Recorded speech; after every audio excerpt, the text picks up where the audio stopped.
If you stop giving us more money, we will not let you see your grandson," my son and daughter-in-law announced with a smile. With that, the two left. In the end, just as my daughter predicted, all they wanted was to take advantage of me and live a rich life. They even used my desire to see my grandchild to manipulate me. I won't let them control me anymore. Hello, everyone. My name is Rebecca. I'm 55-year-old. After having 2 kids, I divorced their father and managed to get by on the child support he provided. Luckily, I could return to my old job, which helped me cover expenses and save a little. I tried to make up for their father's absence, but I might have been too naive. The reality hit me when my son got married. "Mom, could you help out again this month?" Well, I guess I didn't have much choice. My oldest son, Frank, married his high school sweetheart, Martha, about 6 months ago. They rented an apartment near my house, saying they were saving up to buy their own place. I even helped pay for a lot of their wedding expenses to support their goals. Still, Frank would ask me for money with a humble request. He told me how his company was struggling, how his salary and bonuses were not increasing. He explained that Martha's parents were sick and he had to send them money. He shared all kinds of problems with me.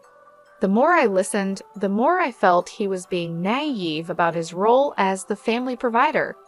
Nevertheless, I kept giving him money for about 6 months after their marriage. Since we lived nearby, they often came over.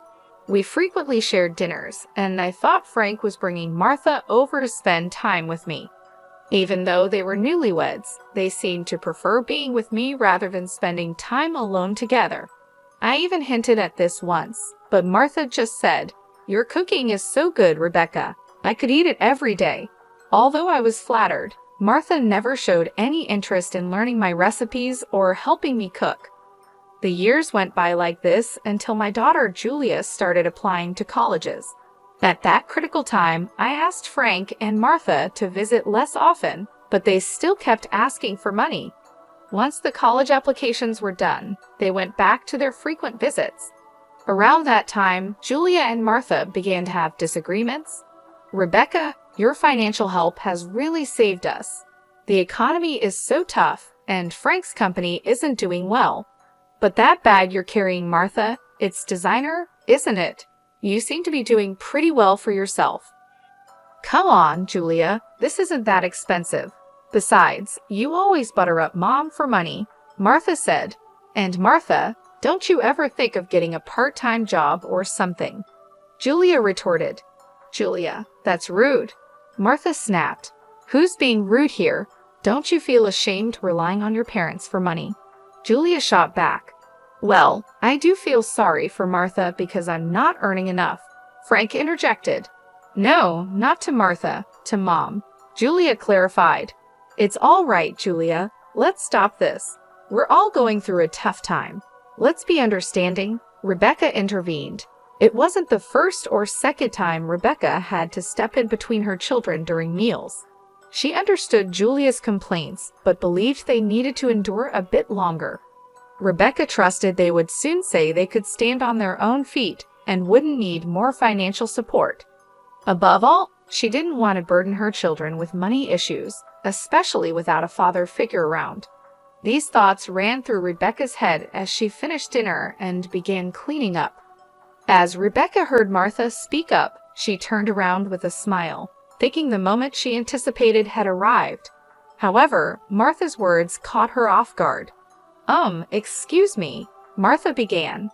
Rebecca paused, her smile freezing as she waited for Martha to continue. "Thank you so much for your support, Mom. It's really a big help." "It's okay. I'm sorry Julia can be a bit difficult." "Don't worry about it, but I have a favor to ask." "What is it?" "Recently, I've been thinking about having a child, but I'm not confident about our finances." "What?"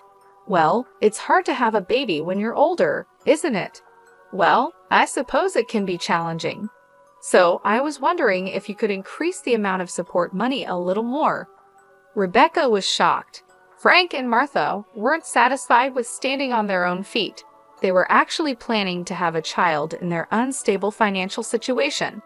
How could they think about having a child when things were so uncertain? Rebecca tried to gently suggest it was risky, but Martha seemed annoyed and pushed back. Don't you want to see your grandchild? It's not that I don't want to.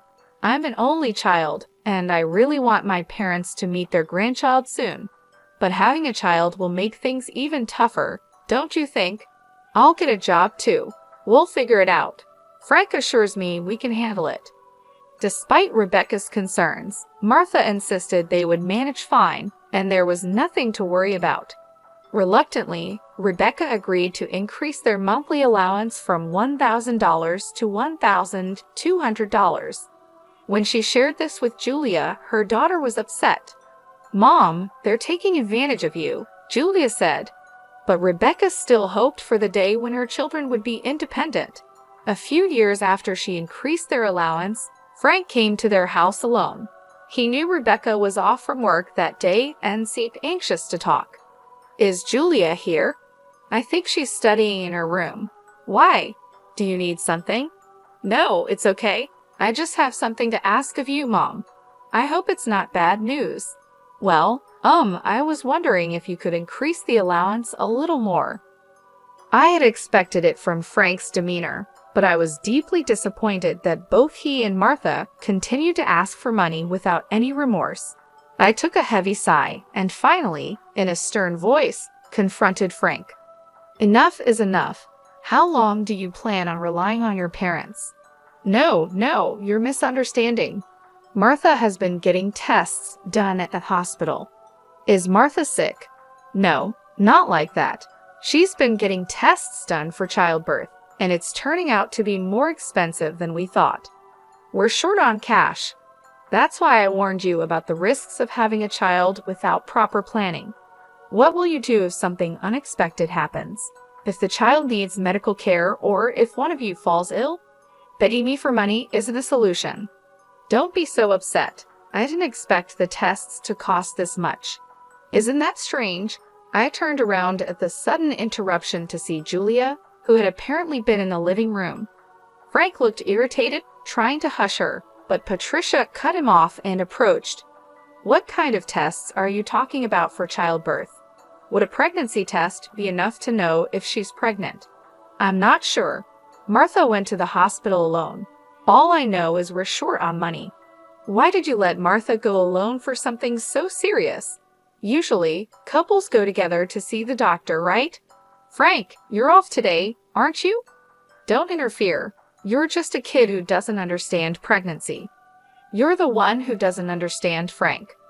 There was some arguing, but Frank couldn't counter Julia's points and reluctantly left. While I thought Julia had a valid argument, I asked her, shouldn't we give them some leeway considering their situation? She sighed at me. "Mom, really? What do you mean? They're just after money. Their excuses are probably not true." "Why would you say that?" Unable to hold back, Julia went to her room and returned with her smartphone.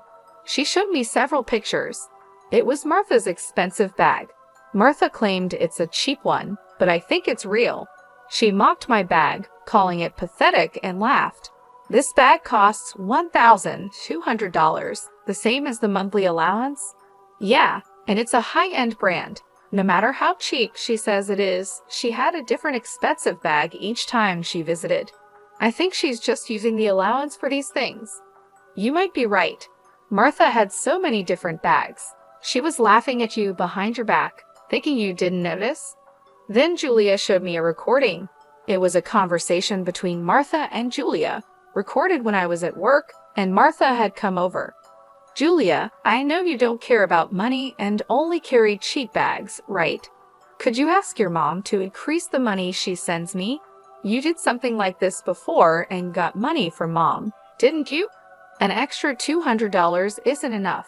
How about $1,200? She thinks she's supporting her son in his dreams with just $1,200. She should give us more, especially if she wants to see her grandchild." How bold! Don't you think it's better for young people to spend money rather than older people hoarding it? "Hey, Mom, are you still going to keep sending them money after they said all this?" Julia's voice was clear and firm. revealing she had secretly recorded their conversation on her phone. Hearing it, I felt both disappointed and deeply sorry for Julia. She had witnessed her brother and his wife begging their own mother for money. It was a wake-up call for me.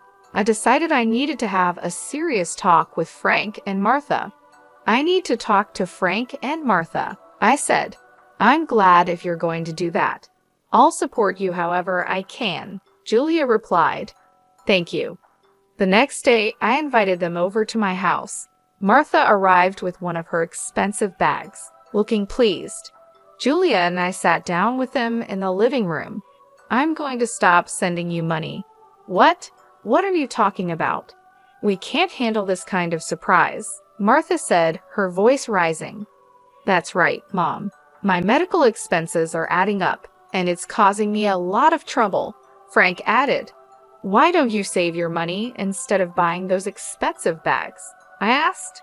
Initially trying to be humble and win my favor, Martha sighed heavily when I mentioned the bag. "Don't you want to see your grandchild? I would worry about a child born to parents who are not financially responsible. So you're not going to help us even though your son is in trouble." "I've supported you enough. I've been sending you money for 10 years now, Frank. It's time for this to stop." "It was you. You must have said something to Mom," Frank accused Julia. "Julia had nothing to do with this. It's my decision based on your actions," I firmly stated. Frank and Martha fell silent. I felt relieved that we could resolve things after a serious conversation, but then Frank scoffed and raised his voice. "Well, fine. If you're going to insult me like this, then forget about ever seeing your grandchild." "What are you talking about? Weren't you the one disrespecting Mom just now?" Julia interjected. "You kept sending us money because you thought I was worthless, right?" Frank snapped. "That's right. You kept giving us money because you thought Frank couldn't manage, right?" Martha chimed in. "What's your point? Sorry to say, unlike you, I'm actually capable. I've been earning my own money, so I don't need Mom's help anymore. You can stop giving us your pocket change. You're blaming us, yet you're admitting you can't survive without the money, right?" Julia countered. "Yeah, that's right. But don't expect us to support you in your old age after treating us like this. And even if we have a child, you won't see them. Stay out of our lives." With those words, they stormed out. Julia's earlier warnings rang true. They were just using me and wasting the money. Worse, they exploited my desire to see my grandchild. Julia looked satisfied as I pondered the situation. "Don't worry, Mom. They'll come crawling back soon enough. But from now on, it's a new game," Julia spoke with certainty, and she was right. Just 6 months later, Frank showed up at the house in his work clothes, clutching his credit card statement. "Listen to me, Mom. Martha is out there spending my money on bags and stuff like it's nothing." "Oh, and why are you surprised now?" "That's harsh, Mom." "Well, didn't she always behave like that, even when she was receiving $1,200 from me each month?" $1,200. She told me she was only getting $500. You didn't even know how much allowance I was giving your wife, did you? That's disappointing. Rebecca recalled how she used to put the money in an envelope for them. She felt a headache coming on, realizing her son hadn't even bothered to check the amount before spending it. She's spending that $1,200 on all sorts of useless things, and our savings are dwindling fast. That's been the pattern. I don't understand why you didn't see it earlier, Rebecca said, her words also a self-critique of her past actions. Perhaps now, in a similar situation, Frank might understand her feelings, but he couldn't read in Martha, and he continued to rely on Rebecca for money. There seemed to be no end to their arguments, with Martha's spending outpacing their income. It was unsurprising they couldn't save even with $1,200 a month handed to them. Observing their poor financial management, Rebecca couldn't help but question where she went wrong in raising them, yet she continued to follow Julia's advice, unsure of what else to do. "Mom, I don't know you moved." Read the message I received about 10 days after the move. Julia had anticipated that Frank and Martha would come asking for money again, so as a precaution, we sold our house and moved to an apartment near Julia's workplace. We didn't share our new address with them. As predicted, they went to our old place and, finding us gone, sent frantic emails. Frank's emails were filled with apologies and lectures about how he wouldn't care for my old age or his children's future. If they're this desperate, I wonder if they treated Martha's parents the same way. I doubt it. Martha's parents are like her, always looking for handouts. Julia informed me, sharing what she had learned about Martha's family. It became clear that from the $1,200 I used to give them, Martha had been passing on money to her parents. It explained how they managed such high expenses each month. And now, with their disposable income gone, it seemed Frank and Martha were feeling financial pressure from Martha's parents. I was speechless at how my son and daughter-in-law continued to rely on others. After seeing the emails, Julia simply said, "I told you so," and blocked them. I felt no sympathy or pity for Frank and Martha. Even if they apologized, they were proud of their education and qualifications, so they should work hard together. Absolutely, Julia. Enough trouble with Frank. I've helped him out, even dipping into my savings while working, but I've done enough. From now on, until you find a good partner, until then we will support each other.